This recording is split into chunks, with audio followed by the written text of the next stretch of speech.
no deja indiferente a nadie, pero en esta ocasión ustedes mismos juzgarán. Creo que es una buena carta de presentación para nuestro siguiente invitado. Monseñor Munilla, Gabón, buenas noches. Buenas noches. Bienvenido al Dilema, ¿qué tal está? Muy bien, estoy disfrutando esto. Bueno, pues me alegro, nos sentamos. Bueno, Monseñor Munilla, José Ignacio, Padre Munilla, no sé cómo llamarlo. José Ignacio.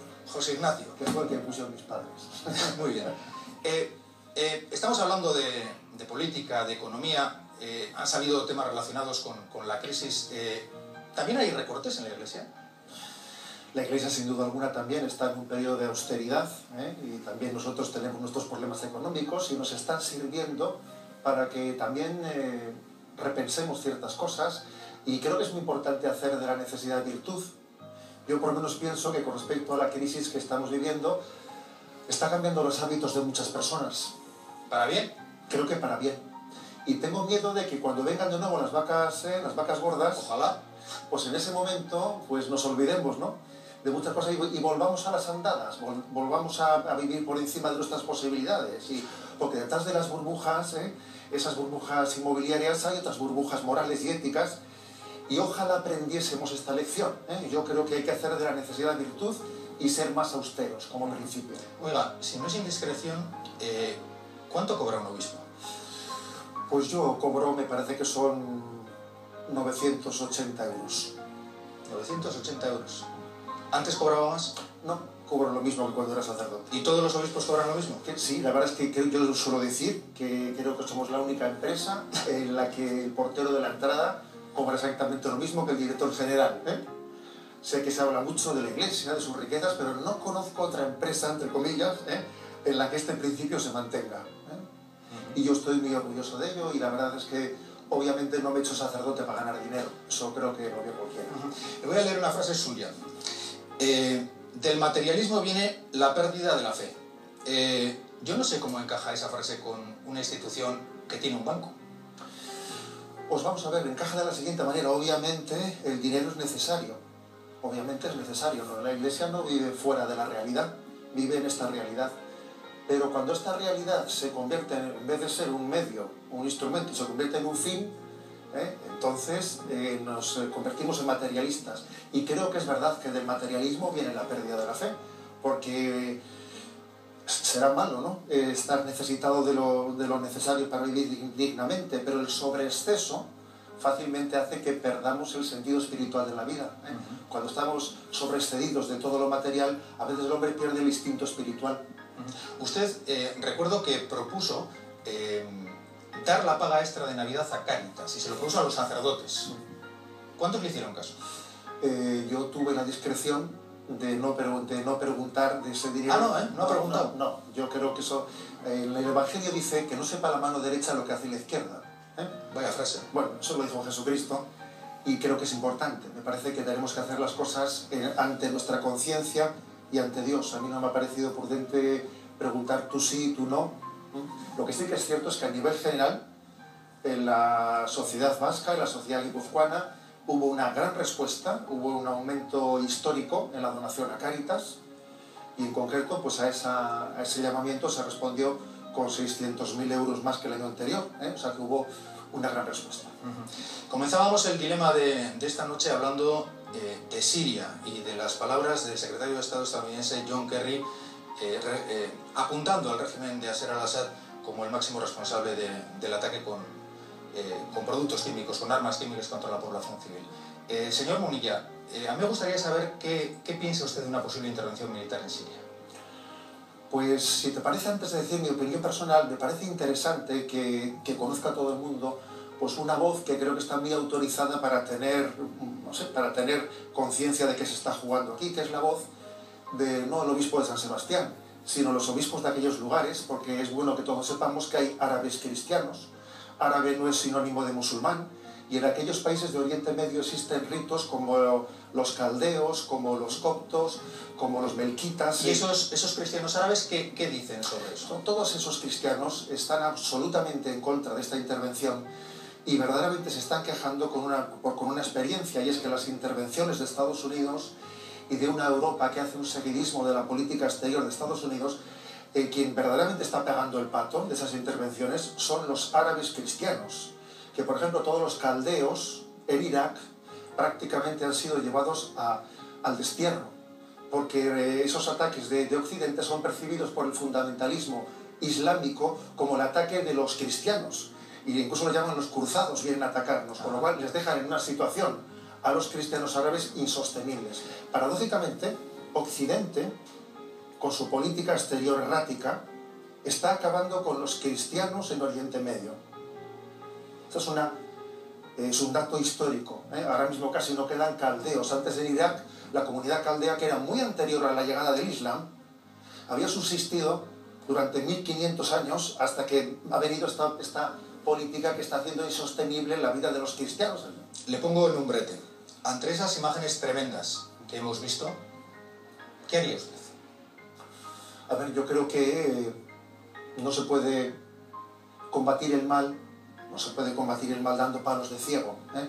Entrar como un elefante en una cacharrería, intentando dar pues una lección a alguien. Hay que saber exactamente qué pretendo y qué busco.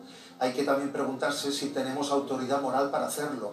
Yo no sé si Estados Unidos tiene la autoridad moral para constituirse en el árbitro internacional. Está muy reciente lo que ha ocurrido en Irak, con un error estratégico tremendo.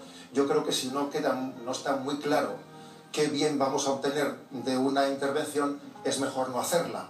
Y además, dice el refrán, que cuando los elefantes pelean, sufre la hierba. Quiere decir que si ahora hay un ataque, quien desde luego va a recibirlo no va a ser Al-Assad, o sea, va a ser el pueblo sencillo que sencillamente son los que ponen la cara y los que ponen la piel a los ataques, ¿no? O sea que me parece que nuestro queridísimo y recordado Juan Pablo II se quedó solo en el ámbito internacional, cuando en la primera intervención de Estados Unidos contra Irak, que parecía muy justificada pues por la invasión de Kuwait, etc., levantó su voz contra aquella intervención, se quedó solo, pero creo que la historia le ha dado la razón.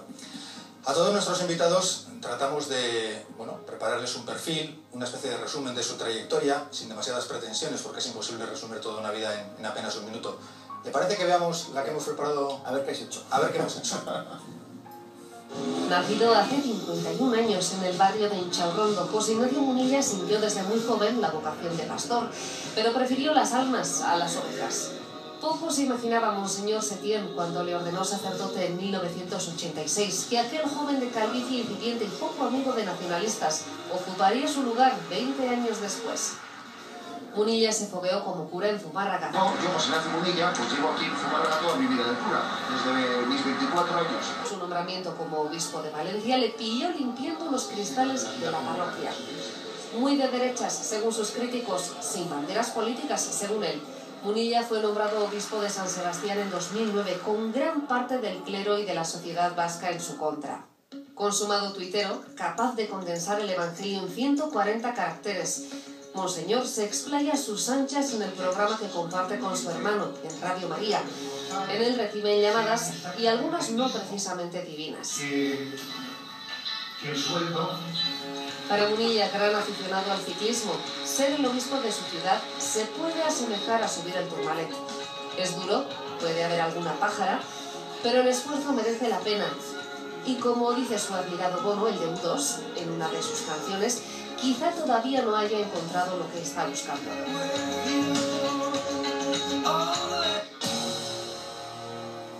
Bueno, no sé si se reconoce. Bueno, un más o menos. Algo, sí. Algo, no hemos andado tan descaminado. En el vídeo y en alguna ocasión le hemos visto con chapela. No sé si es pura estética o es símbolo de algo. Es que la calva hay que protegerla. Bueno, eso también. La calva tú es que no sabes lo que es. Afortunadamente. La calva no sabes lo que es. Y la verdad es que tiene que ser protegida para una cosa y para la otra, ¿eh? Para el frío y para el sol. Y más para el sol que para el frío. Fíjate. Ya, pero no me ha contestado. No es un símbolo, es una necesidad. Es una necesidad. 44 años tenía cuando fue elegido obispo, el obispo más joven de España. ¿Cómo se hace carrera de obispo? Y no me diga que es el Espíritu Santo, porque... Yo es que creo en él. Pues la verdad es que yo no creo en la carrera al episcopado. Es más, creo que el que desea ser obispo me parece que no sabe o que no es consciente de que lo desea. Creo que tenemos un papa, el Papa Francisco, que nos está diciendo cosas muy importantes, que está totalmente dirigiendo una iglesia para que sea más evangélica, para que no busque puestos. Por ejemplo, hace poco nos dijo a los obispos, no sean ustedes bígamos. Y se refería a que no aspiremos a otra diócesis a la que tenemos. Vaya susto me acaba de dar usted. Entonces nos dijo, no pretenda usted buscar otra, usted la que tiene. No sean ustedes bígamos. Entréguense totalmente al sitio en que están sin aspirar a otro lugar, sin aspirar a ascender, sin aspirar... Y la verdad me quedé con la frase. Bueno, pero señor Munilla, hacen falta contactos, hacen falta pertenecer a alguna familia concreta dentro de la iglesia para llegar a ser obispo. Es que no acabo de entender cómo uno llega a ser obispo. Bueno, mira, más que me sonó el teléfono. Me sonó el teléfono sin más. No lo creo. Lógicamente la Santa Sede tiene sus métodos, tiene un enviado en España, que es el nuncio de su santidad, él tendrá que hacer su labor de información, etc. Es verdad que yo fui obispo únicamente habiendo sido párroco de un barrio de Zumarra. No es muy frecuente que alguien llegue a ser obispo sin haber tenido experiencia de gobierno de la Iglesia. Pero bueno, digamos que me imagino que habrá casos para todo. ¿Se ha imaginado alguna vez su vida, si no fuese sacerdote, se ha imaginado casado, con hijos, soltero? ¿Se ha imaginado? Me imagino que todos nos imaginamos otra vida alguna vez, ¿no?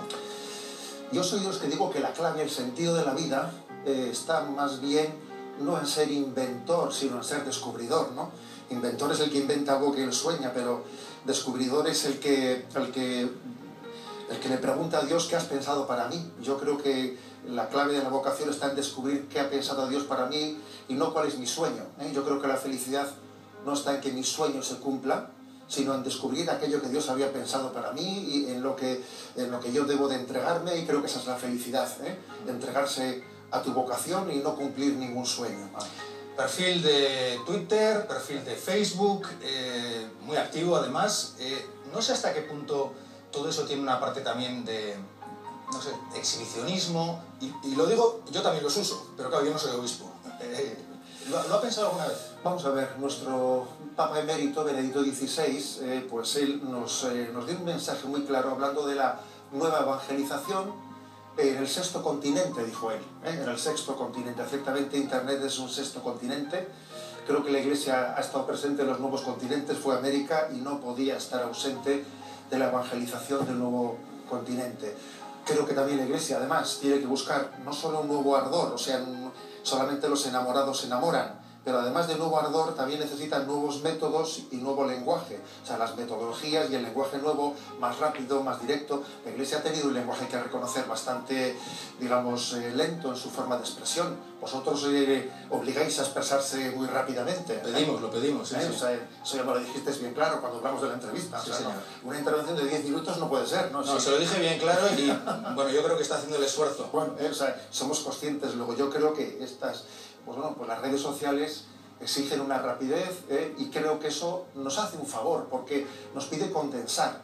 Y Jesucristo, si os fijáis en la manera en la que él hablaba en el Evangelio, decía mucho con poco.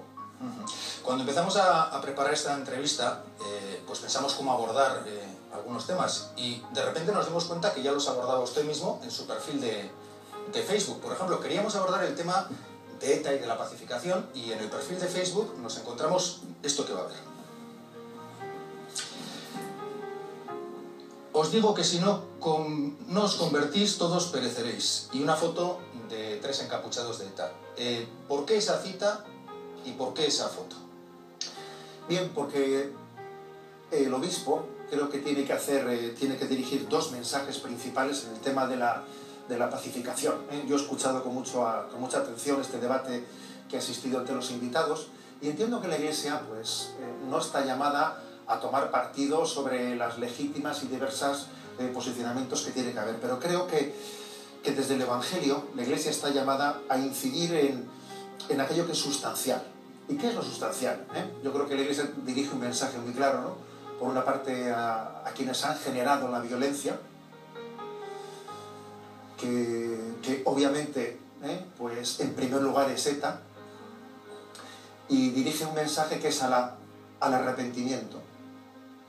Esa frase de Jesucristo, si no os convertís, todos pereceréis, que es una frase de Jesucristo en el Evangelio, quiere decir que el asesinato de un hermano nuestro es algo tan grave, que exige un profundo arrepentimiento. No vale decir en un tiempo la violencia, tuvo una razón de ser, pero ahora ya estratégicamente, ahora ya no es conveniente, no. Creo que el fin de la violencia no puede venir por conveniencia estratégica o incluso por obligación, por haber sido empujado por la policía. Tiene que ir por convencimiento. Corremos un grave riesgo si cerramos en falso la violencia. Creo que tiene que haber un profundo arrepentimiento.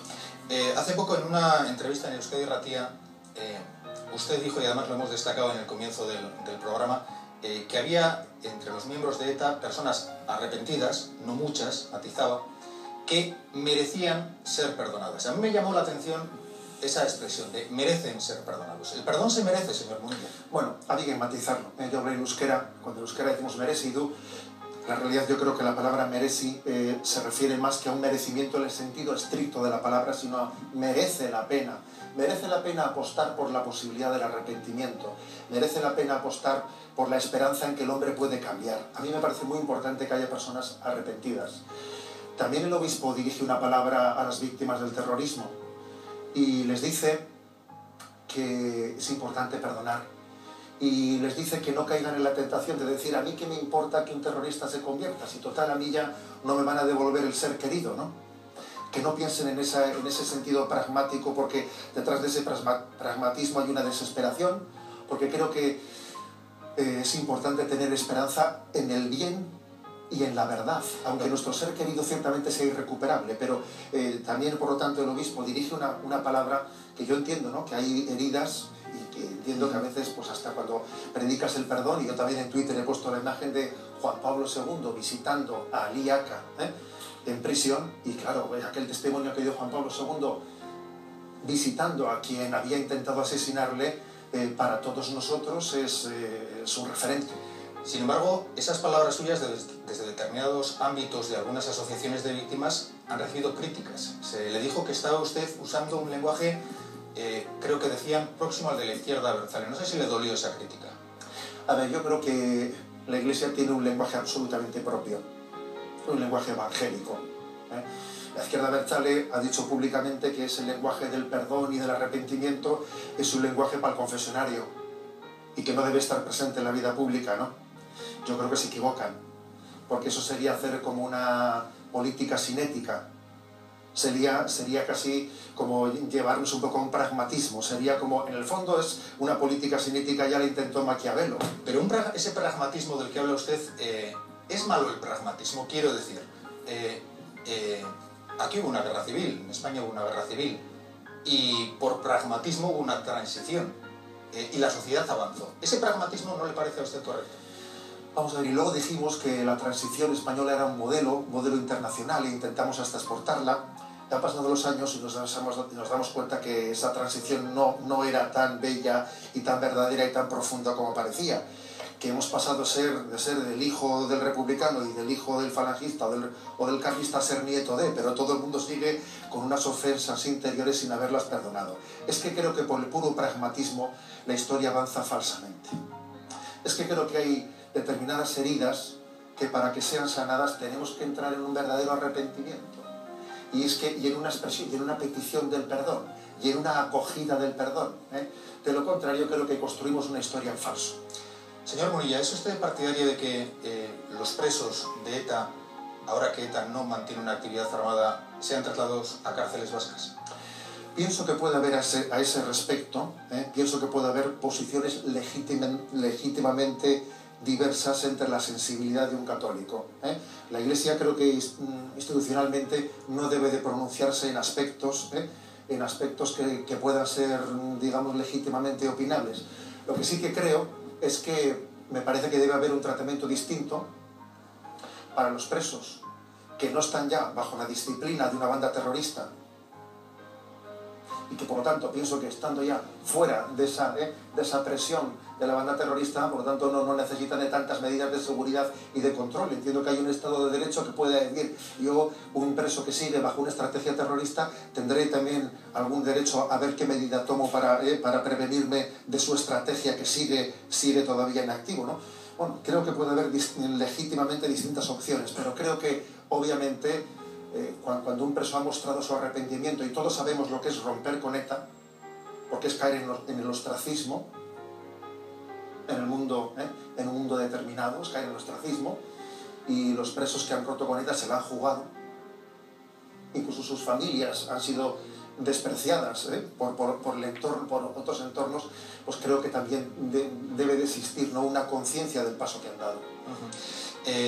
En la homilía que dio usted recientemente en Loyola dijo que la idiosincrasia vasca se debilitaba en la medida que aumentaba la secularización. Me llamó muchísimo la atención la frase, porque de ahí no es difícil deducir que para ser un buen vasco hay que ser creyente. Yo creo que obviamente nuestra cultura es irreconocible si prescindimos de todas las raíces cristianas en ella. Pero habrá vascos no creyentes. Los ha habido siempre, pero yo creo que lo que no ha habido es vascos en contra o que pretendan dar la espalda a nuestra cultura y a nuestras raíces. Ser creyente o no ser creyente obviamente también es una opción personal, pero pretender, fíjate, yo me voy a Israel. En Israel hay muchos israelitas no creyentes. Dicen que incluso es la nación con más ateos del mundo, Israel. Pero no habrá un solo israelita que dé la espalda a su raíz, a su raíz hebrea y a sus raíces bíblicas. Este es el drama nuestro, que no es que uno sea creyente o no creyente, sino que pretende construir un árbol sin raíces, y eso es imposible.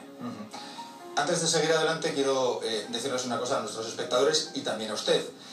Me comentan, por este aparatito que tenemos aquí, que por error en uno de los rótulos del programa hemos puesto que usted fue miembro de Cristo Rey. ¿Se nos ha debido liar algún cable? A ver quién ha sido el que A ver quién ha sido. Y lo que queríamos era pedir disculpas a nuestros espectadores, también al señor Munilla. Me dicen en nombre de la dirección del programa. Agradezco esas disculpas. Y de paso también digo una cosita. Cuando habéis hecho esa especie de presentación, dice, poco amigo de los nacionalistas de derechas. Bueno, yo digo, a ver, me gustaría saber cuándo he hablado yo del nacionalismo, cuándo he hablado yo de las derechas, de las izquierdas. A veces cuando se habla de la Iglesia no se termina de entenderla. Mucha gente piensa que es usted de derechas. Bueno, a ver, la Iglesia, fijaros bien, en temas sociales, en temas de compromiso con los pobres o de política internacional, etc., es considerada de izquierdas. Y en temas de familia, en temas de sexualidad, de educación, es considerada de derechas. Y digo yo, ¿no será que esos esquemas de derechos y de izquierdas son inválidos para juzgar la realidad del Evangelio, que es totalmente propia, que es fresca, que no es encajable, ¿no? Yo escucho con paciencia y con un poquito de sonrisa cuando oigo eso de que es de derechas, se lleva mal con los nacionalistas. Bueno, a ver, yo creo que la Iglesia tiene una identidad propia, no está llamada a no meterse en política y hacer una iluminación moral y ética desde los principios evangélicos. Hace unos días leíamos que algunos colectivos cristianos de Vizcaya habían trasladado al nuevo Papa Francisco su deseo de que en las decisiones de la Iglesia, de esa Iglesia de la que me está hablando, los consejos diocesanos tengan más protagonismo. De alguna manera, que se democratice la Iglesia para que lo entendamos todos. ¿Le parece a usted un buen camino ese? Vamos a ver, la Iglesia es totalmente original también en su estructura, es totalmente original. Yo creo que no es comparable... Como eufemismo de no democrático, la de original. Vamos a ver, ¿tiene un sistema parlamentario? No. ¿Es monárquica? Tampoco. A ver, ¿es democrática? Tampoco. A ver, la Iglesia, pero sin embargo es muy consultiva. Tiene muchos órganos consultivos la Iglesia, muchos más que las estructuras civiles. Pero, por ejemplo, en Guipúzcoa, los órganos consultivos... Hace poco el colectivo de Utzi Berritus de Guipúzcoa decía que el problema es que usted luego no hace caso. Y decían, es que es muy autoritario el señor Munilla. A ver, Utzi Berritus no es un órgano consultivo, es un, digamos, grupo muy concreto, que por cierto, al cual yo le he invitado a sentarse en nuestros órganos consultivos, o sea que es que yo no quería excluir a nadie, ¿no? Creo que la Iglesia, es verdad que tiene una estructura jerárquica, es decir, Jesucristo fundó la Iglesia sobre los apóstoles y tiene una estructura apostólica y le dijo, tú eres Pedro, sobre esta piedra edificaré mi iglesia. O sea, la Iglesia no esconde su estructura jerárquica ni se avergüenza de ella, pero es que no es incompatible una estructura jerárquica con unos órganos consultivos y participativos. Creo que la Iglesia es mucho más participativa que la estructura civil. ¿Y entonces por qué estos colectivos piden más participación? Bueno, es que también vosotros deberíais de escuchar a todos los colectivos. Es que también en el mundo mediático es posible que alcance en voz quien tiene una opinión totalmente legítima, pero muy, digamos... ¿Minoritaria? Bueno, no voy a decir la suya en concreto, pero que no es la de todo el mundo. ¿Se sigue sintiendo rechazado en algunos sectores del clero vasco? No me he sentido nunca, ni siquiera en un primer momento, porque, a ver, quiero decir que yo nunca me he sentido como en nombre propio, es decir, un obispo es enviado por la Iglesia y por lo tanto el ser hijo de obediencia y ser, pues, hace que, a ver, ¿no? El que alguien se muestre en desacuerdo contigo o con tu nombramiento, en el fondo no va contigo, sino va con quien te haya nombrado, ¿verdad? O sea, quiere decir que me parece, para que uno se sienta en este sentido bien o mal, el ser hijo de obediencia le libera de muchos sentimientos interiores. Le voy a poner sobre la mesa algunos datos. Según el Observatorio Vasco de la Juventud, en el 98 un 59% de la sociedad vasca, de la juventud vasca, decía ser católica. En el 2012 ese porcentaje bajó al 34%. Antes decía usted algo del gerente, si fuera gerente de una empresa. Un gerente de una empresa con estos resultados lo echan, señor Munilla. Ciertamente el proceso de secularización es muy grande. Y además en Euskadi más que en el resto del Estado. Más. ¿Por qué? Es curioso porque el mapa religioso en España ha cambiado. Antes era mucho más religioso el norte que el sur de España. Y ahora es mucho más religioso el sur que el norte de España. ¿Y por qué? Pues yo creo que esa pregunta exigiría, pues, una respuesta compleja. Por una parte pienso ¿Compleja es larga? No, intentaré que no sea lo mismo. Vamos a ver, por una parte el enriquecimiento, el materialismo, como he dicho antes, es enemigo de la religiosidad. Por otra parte, creo que ha habido mucha idolatría política entre nosotros y la idolatría política acaba siendo, pues, un falso Dios. Y por otra parte, a veces nosotros hemos despreciado, ¿no?, pues, la religiosidad popular que existe en el sur de España, y la religiosidad popular se ha demostrado que tiene más raíces y es más profunda de lo que parece. Y yo creo que en este momento, pues, el golpe de la secularización se ha aguantado mucho mejor allí donde hay un parachoques, que es el de la religiosidad popular. Me han dicho que usted ha invitado al Papa Francisco a Loyola y no sé si ha recibido respuesta o le ha llegado algo de cómo ha caído esa invitación. A ver, yo creo que, pues, lógicamente una visita hipotética del Papa Francisco que nos encantaría, porque somos conscientes de que me parece que es un aire fresco el que él nos trae y es una oportunidad de conocer de una manera más directa, sin prejuicios, lo que es el mensaje de la Iglesia. Pues nos haría mucho bien, pero, hombre, tenemos que pensar que esa visita no la va a hacer a nosotros en exclusiva, sino tenemos que enmarcarla, encuadrarla dentro de una visita un poquito más amplia. Pues si le había llegado algo. Hay quien habla del 2015, que es el centenario de Santa Teresa. En ese contexto, pues la verdad es que se podría pensar en un viaje, pues, a España en el que Ávila, Santiago de Compostela pudiese ser visitada. Hombre, pero todas estas son hipótesis nuestras, que no han llegado de arriba, sino que nacen de abajo. Bueno, vale, información contrastada. Le quiero plantear, estamos ya en la recta final de esta entrevista, y le quiero plantear al señor Munilla algunas cuestiones, bueno, pues no sé, de tipo más social. Recupero su muro de Facebook. Quiero enseñarle una cosa que publicaba referente al aborto. Vamos a escucharlo. Vamos a verlo, mejor dicho. Ahí dice: todos los nacidos tienen derecho a una vivienda digna, al igual que los concebidos tienen derecho a un vientre materno seguro, con una foto de una embarazada y un stop desahucios. Yo hay una cosa que no entiendo en este tema, y es ¿por qué la Iglesia, por ejemplo, acepta la interrupción de un embarazo en una violación y no por voluntad de la madre cuando ese embarazo no es deseado? A ver, ese silogismo me parece que te ha fallado. Tú has dicho, la Iglesia acepta la interrupción de un embarazo cuando ha habido una violación. No, la Iglesia no acepta la interrupción del embarazo en ningún caso. En ningún caso. En ningún caso, pues porque la vida es la vida y si ha habido una injusticia, lo que no puede ser es que pague el pato el inocente. Ante una violación no se puede establecer un método anticonceptivo, de una píldora del día después, por ejemplo. La píldora del día después, aunque muchas veces se venda como un anticonceptivo, es abortivo, o tiene por lo menos una posibilidad muy seria de ser abortiva. A ver, lo que la Iglesia dice es que ante una injusticia no se puede responder con otra injusticia. Cabría la posibilidad de que un embarazo difícilmente, ¿no?, pues, sobrellevable por una persona, pues la fórmula más plausible de conducirlo sea la adopción. Por cierto, aquí estamos acostumbrados en Euskadi a tener muchos niños adoptados de China y de otros lugares. Benditas madres chinas, que esos niños los han dado en adopción en vez de matarlos. Y nosotros podemos tener niños adoptados porque ha habido madres generosas que han pensado más en la vida del niño que en su situación. Es decir, que tenemos que dignificar la adopción. Gracias a que existe la adopción, estamos viendo muchos niños acogidos entre nosotros, ¿no? Dignifiquemos la adopción, porque creo que es la solución plausible pues a situaciones de injusticia. Pero bueno, me reafirmo en ese tuit de que el aborto es el peor de los desahucios, ¿no? Yo he dicho que un desahucio es inmoral, pero por la misma regla de tres y por la coherencia de los principios morales, si decimos que desahuciarle y echarle a alguien de casa es una inmoralidad, obviamente echarle al niño de su casa, porque el vientre materno es la casa más íntima que nos acoge, es otra gran injusticia.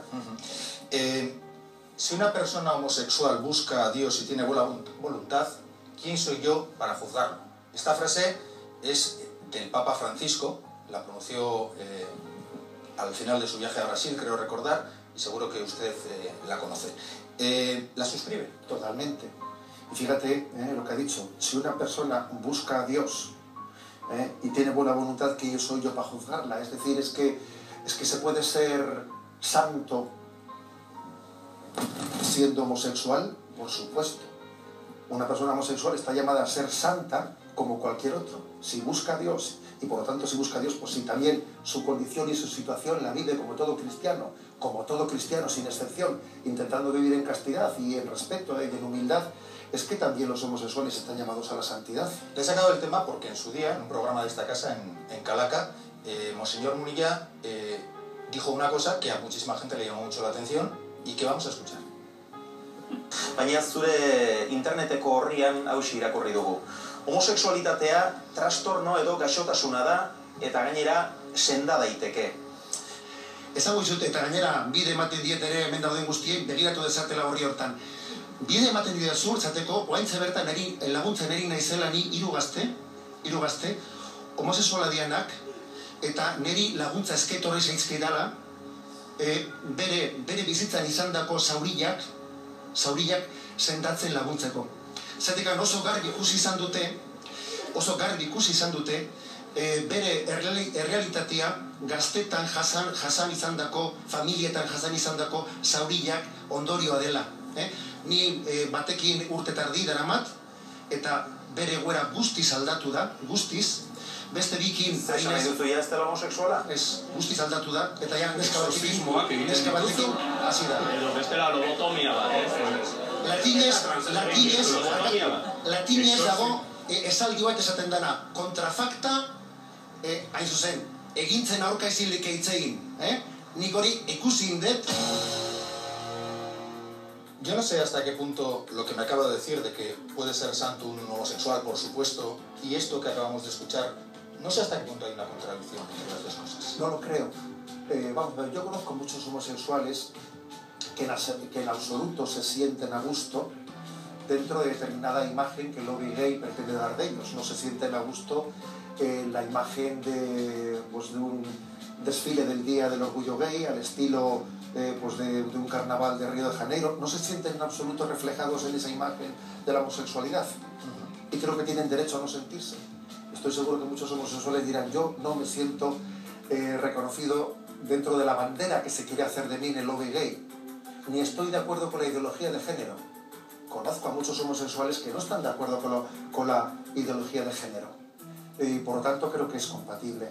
Creo que es compatible y la Iglesia no entra en la definición de qué es la homosexualidad. Esa frase que se ha dicho ahí también de que en la página web yo decía que era una enfermedad, no es cierto. Hay algunos médicos que dicen tal cosa. La Iglesia no es su función el entrar a definir cuestiones médicas. La Iglesia lo que sí que hace es acompañar personalmente, acompañar espiritualmente, pues porque la realidad de cada uno tiene una historia. Y cuando la historia es abordada y es acompañada, pues uno evidentemente puede ir ampliando el horizonte de su vida. Señor Munilla, desde hace un montón de años usted tiene un programa, interviene en Radio María, que por cierto se oye en todos sitios, no sé cómo lo hacen. Es un milagro de la Virgen. ¿Será eso? ¿Se ha planteado alguna vez dar el salto a la tele? No, yo... ¿Por qué? Pues porque soy un hombre de radio, porque además creo que la radio se adecua más a la tarea de la evangelización que la televisión. ¿Qué ve en la tele, Munilla? En la televisión veo mucho culto a la imagen. No, que ve usted. Ah, que veo en la televisión, pues nada. Igual también. Soy un hombre de radio. Creo que la televisión paga... ya sé que hablar mal de la televisión en la televisión ya me perdonarás, ¿eh? Bueno, no pasa nada. Perdóname, Es una cuestión de gustos. Bien, Esto. creo que la televisión paga un culto grande a la imagen, que la radio en ese sentido pues es más directamente al contenido, a la verdad, ¿no? Y además la radio es más respetuosa con nuestro ritmo de vida. Vas en el coche, estás en la cocina, estás duchando, la radio te acompaña, mientras que a la tele casi hay que acompañarla a ella. La radio tiene bueno, soy un hombre de radio. Y además, por otra parte, bueno, pues es que es más fácil hacer radio desde... Yo hago radio desde mi despacho, sin moverme de casa. Mientras que para venir aquí, en fin, hay que... Pues yo lo veo muy suelto en la tele. No soy yo. Sí, yo le veo muy suelto. Bueno, vamos a ir terminando, señor Munilla. Bueno, le agradezco que... Ha sido un placer. Pues me alegro de que haya usted estado a gusto. Tengo una curiosidad. Yo cuando preparaba la entrevista leí por ahí que una vez se encontró usted un ladrón Se encontró un ladrón en el armario de la sacristía de Zumárraga. ¿Eso es verdad? Eso es verdad. Sí. Cuénteme. ¿Dónde has leído eso? Pues yo leo muchas cosas. Cuénteme. Pues mira, esa historia fue... Estábamos con el equipo de catequistas allí en El Salvador de Zumárraga reunidos, oímos un ruido y salí fuera a la iglesia y la iglesia estaba llena de humo blanco. ¿Y qué ha pasado con este humo? Y no entendía que había sido eso. Entro a la sacristía y veo que en el armario, pues que están las casullas y las albas, algo se movía. Y digo, ahí hay alguien metido adentro. Y entonces fui y había una persona que se había intentado esconder. Y entonces forcejeé con él para que no se escapase. Gracias a Dios pude sujetarlo hasta que llegó la archaña sin hacerle daño. Y resulta que era un hombre que había intentado robar los extintores y al robarle los extintores se le había caído al suelo y había llenado de humo toda la iglesia. Yo no entendía que era ese humo. Y el hombre, pues eso, al meter el ruido se había escondido dentro del armario y allí forcejeó con el cura hasta que la archaña me dijo, vamos a denunciarle. Le dije, no. Ah, no le denunció, ¿eh? Le preguntó antes si se había arrepentido. Me dijo, estás cachas, ¿eh? Me dijo. Señor Munilla, un placer. Ha sido un placer. Gracias por habernos acompañado. Pues nosotros vamos a ir adelante en las 12:02 y lo hacemos abordando el que va a ser nuestro segundo tema de debate.